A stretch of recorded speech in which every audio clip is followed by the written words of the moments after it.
Okay so students, last video में हमने macrocytic एनीमियास को कवर कर लिया था। अब इस वीडियो में हम नॉर्मोसिटिक एनीमियास को पढ़ेंगे। तो नॉर्मोसिटिक एनीमियास क्या हैं? अगर हमारे पास mean corpuscular volume of RBCs 80 to 100 femtolitre की रेंज में है, यानी कि नॉर्मल है, और फिर भी पेशेंट एनीमिक है, तो उसको हम कहेंगे नॉर्मोसिटिक एनीमिया। अब पेशेंट एनीमिक क्यों होगा, इसकी क्या वजह हो सकती है? इसके दो रीजंस हो सकते हैं। या तो जो आरबीसीज हैं उनकी पेरिफेरल डिस्ट्रक्शन बहुत ज़्यादा हो रही है, जो आरबीसीज बन रहे हैं वो बहुत ज़्यादा डिस्ट्रॉय हो रहे हैं, उनकी हिमोलिसिस हो रही है बहुत ज़्यादा। या फिर क्या हो रहा है कि वो प्रोड्यूस ही कम हो रहे हैं, अंडर प्रोडक्शन है बोन मैरो से।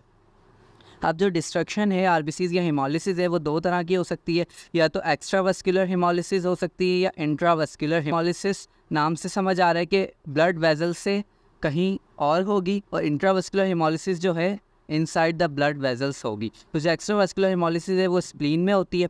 अब स्प्लीन में क्या होगा, तो हमारे पास स्प्लीन में स्प्लीनिक मैक्रोफेजेस होते हैं, और वो क्या करते हैं, जो एबनॉर्मल आरबीसीज होते हैं उनको किल कर देते हैं, उनकी हिमोलिसिस हो जाती है।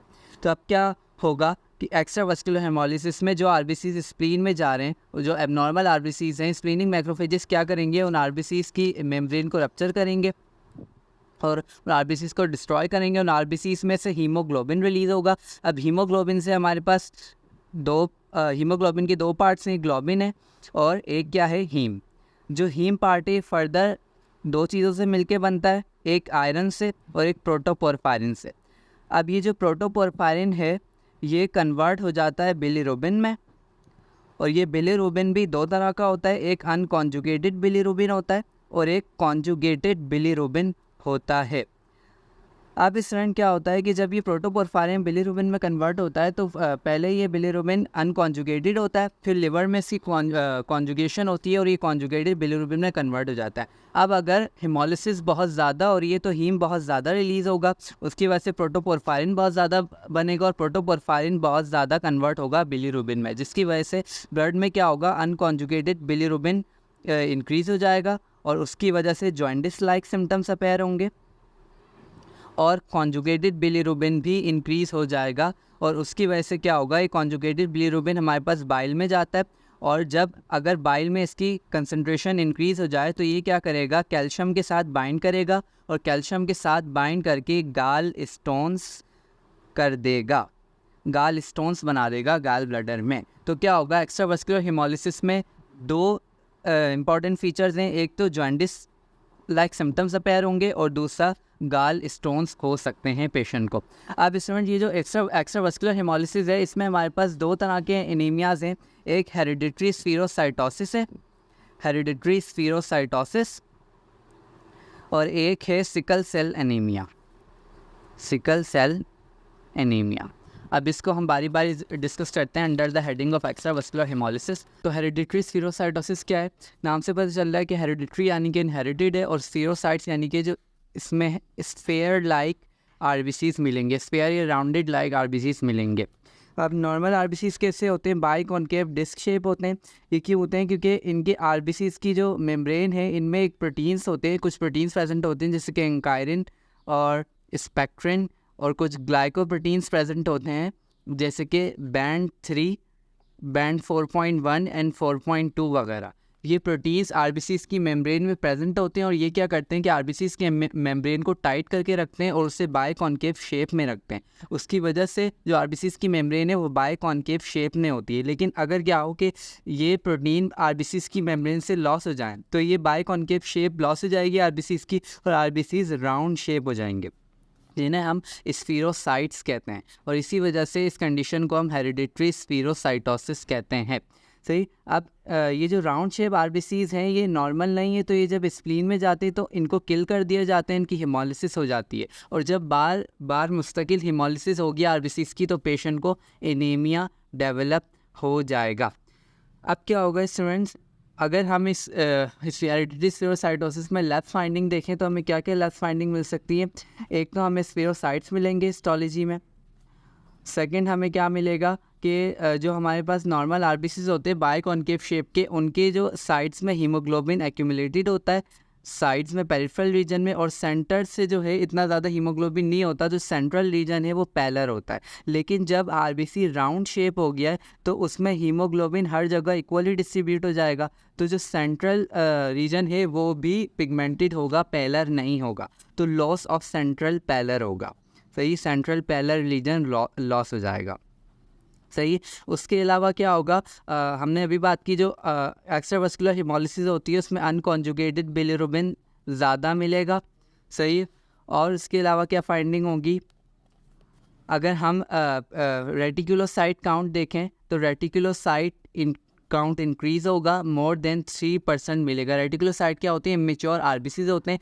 इमेच्योर आरबीसीज ब्लड में क्यों है, क्योंकि जब आरबीसीज की डिस्ट्रक्शन ज़्यादा हो रही है तो बॉडी उस डिस्ट्रक्शन को कंपनसेट करने के लिए आरबीसीज की प्रोडक्शन बढ़ाएगी। तो जब प्रोडक्शन रेट बढ़ जाएगा तो आरबीसीज को टाइम नहीं मिलेगा कि वो मेच्योर हो सके, तो इमेच्योर आरबीसीज जो है ब्लड में आ जाएंगे, उन्हें हम कहेंगे रेटिकुलोसाइट। तो इस कंडीशन में हमें रेटिकुलोसाइट काउंट ज़्यादा मिलेगा और मोर देन 3% होगा। और जब मोर देन 3% रेटिक काउंट हो तो हम ये कहते हैं कि एक्स्ट्रावास्कुलर हिमोलिसिस हो रही है। इंट्रावास्कुलर हिमोलिसिस से हम इसी तरह डिफ्रेंशिएट करते हैं on the basis of retic count, क्योंकि इंट्रावास्कुलर हिमोलिसिस में जो है 3% से कम होता है रेटिक काउंट, लेकिन एक्स्ट्रावास्कुलर हिमोलिसिस में 3% से ज़्यादा होता है।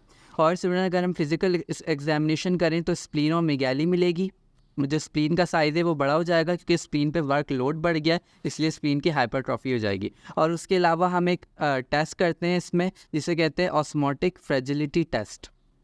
Osmotic fragility test, osmotic fragility test में क्या होता है कि अगर हम किसी नॉर्मल आरबीसी को हाइपोटोनिक सोल्यूशन में रखें, अगर ये एक नॉर्मल आरबीसी है और इसे हम किसी हाइपोटोनिक सोल्यूशन में डालें तो इसमें से वाटर बाहर से आरबीसी की मेम्ब्रेन में आरबीसी के अंदर जाएगा, लेकिन इस आरबीसी में इतनी स्पेस है कि वो उस वाटर को अकोमोडेट कर ले, इसलिए आरबीसी बर्स्ट नहीं होगा। लेकिन अगर किसी स्पीरोसाइट को हम किसी हाइपोटोनिक सोल्यूशन में डालें तो ये स्पीरोसाइट की जो मेम्ब्रेन है ये पहले ही अपनी पूरी स्पेस ऑक्यूपाई कर चुकी है, तो अगर अब इसमें वाटर जाएगा तो इसके पास वाटर को अकोमोडेट करने के लिए स्पेस नहीं बची है, तो इसलिए ये आरबीसी थोड़ा सा भी अगर वाटर अंदर जाएगा तो ये बर्स्ट कर जाएगा। तो इससे हमें पता चल सकता है कि पेशेंट को जो है हेरिडिटरी स्फीरोसाइटोसिस है। उसके अलावा हमने जो रेटिकुलोसाइट की बात की, ये जो इमेच्योर आरबीसीज हैं, हमें पता है स्टूडेंट कि जो मेच्योर आरबीसीज हैं उनमें जो न्यूक्लियस है वो नहीं होता, लेकिन इमेच्योर आरबीसीज में क्या होता है, जो रेटिकुलोसाइट्स होते हैं, इमेच्योर आरबीसीज होते हैं, उनमें न्यूक्लियर फ्रैगमेंट्स प्रेजेंट होते हैं।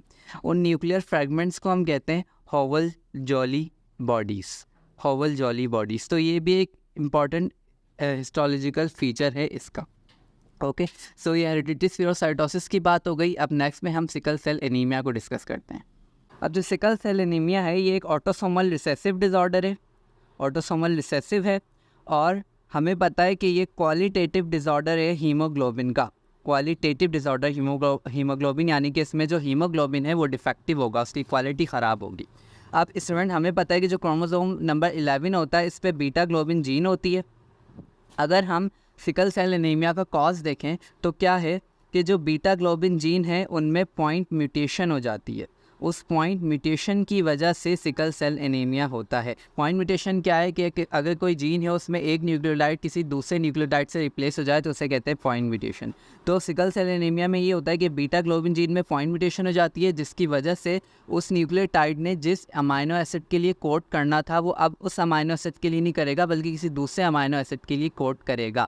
फॉर एग्जाम्पल, जो बीटा ग्लोबिन जीन में जब पॉइंट म्यूटेशन हुई तो जो न्यूक्लियोटाइड कोड कर रहा था नॉर्मली वो कोड कर रहा था ग्लूटामेट के लिए, लेकिन पॉइंट म्यूटेशन के बाद क्या होगा, ग्लूटामेट के लिए वो कोड नहीं करेगा बल्कि वो कोड करेगा वैलीन के लिए। तो जो बीटा ग्लोबिन चेन है उनमें हमें ग्लूटामेट की जगह वैलीन मिलेगा, तो ग्लूटामेट रिप्लेस हो जाएगा वैलीन से। तो ग्लूटामेट हमें नॉर्मल हीमोग्लोबिन में मिलेगा और वैलीन जो है वो सिकल सेल हीमोग्लोबिन में मिलेगा।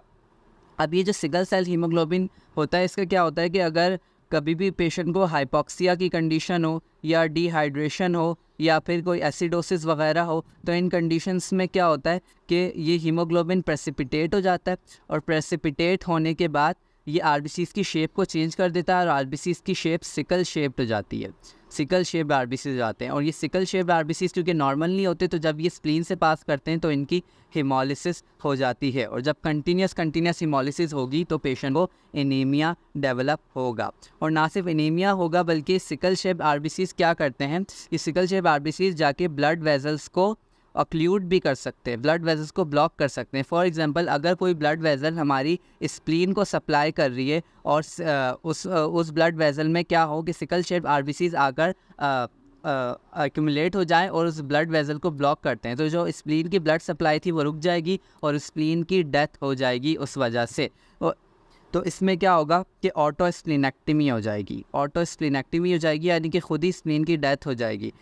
अगर मैं हेरिडिटरी स्फीरोसाइटोसिस की बात करूं तो यहाँ क्या था कि हेरिडिटरी स्फीरोसाइटोसिस के ट्रीटमेंट के लिए हम क्या करते हैं, स्प्लीनेक्टमी करते हैं। स्प्लीनेक्टमी क्यों करते हैं, क्योंकि जो हमारी एक्स्ट्रावास्कुलर हेमोलिसिस है वो स्प्लीन में हो रही है बहुत ज़्यादा, तो अगर हम स्प्लीन को निकाल दें तो हम समहाउ हेमोलिसिस को रोक सकते हैं। लेकिन क्या होगा सिकल सेल एनीमिया के केस में कि खुद ही स्प्लीन की डेथ हो जाएगी due to decrease blood supply. और उसके अलावा अगर लंग्स की ब्लड सप्लाई कॉम्प्रोमाइज़ हो तो उसकी वजह से एक्यूट चेस्ट सिंड्रोम हो सकता है, या फिर अगर क्या हो कि जो बोन की ब्लड सप्लाई वो ब्लॉक हो जाए तो ऑस्टियोमिलाइटिस वगैरह हो सकता है, या अगर किडनीज़ की ब्लड सप्लाई ब्लॉक हो जाए तो फिर रीनल पैपिलरी नेक्रोसिस हो सकता है, रीनल पैपिलरी नेक्रोसिस। तो ये सारे डेडली कंडीशंस भी डेवलप हो सकती हैं सिकल सेल एनीमिया में, एनीमिया के अलावा भी।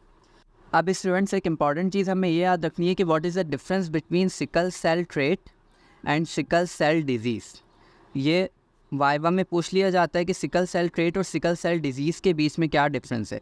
तो इसमें हमें पता है जो बीटा ग्लोबिन जीन है वो दो होती हैं, एक मदर से आएगी, एक फादर से आएगी। अब अगर ऐसा हो कि एक बीटा ग्लोबिन जीन बिल्कुल नॉर्मल है और एक डिफेक्टिव है, तो उसकी वजह से क्या होगा कि जो डिफेक्टिव जीन है वो सिकल सेल हीमोग्लोबिन की प्रोडक्शन करवाएगी और जो नॉर्मल जीन है वो नॉर्मल अडल्ट हीमोग्लोबिन की प्रोडक्शन करवाएगी, जिसकी वजह से हमारे आरबीसीज़ में 50% नॉर्मल हीमोग्लोबिन होगा और 50% सिकल सेल हीमोग्लोबिन होगा। तो जब ऐसी कंडीशन हो जिसमें 50% नॉर्मल हीमोग्लोबिन और 50% सिकल सेल हीमोग्लोबिन हो तो उसको हम कहेंगे सिकल सेल ट्रेट। लेकिन अगर ऐसा हो कि दोनों जीन्स ही डिफेक्टिव हो और 100% क्या हो कि हीमोग्लोबिन सिकल सेल हो, तो उस कंडीशन को हम कहेंगे सिकल सेल डिजीज़। तो ये डिफरेंस है दोनों के बीच का, ये कम सीवियर केस है और ये ज़्यादा सीवियर केस है।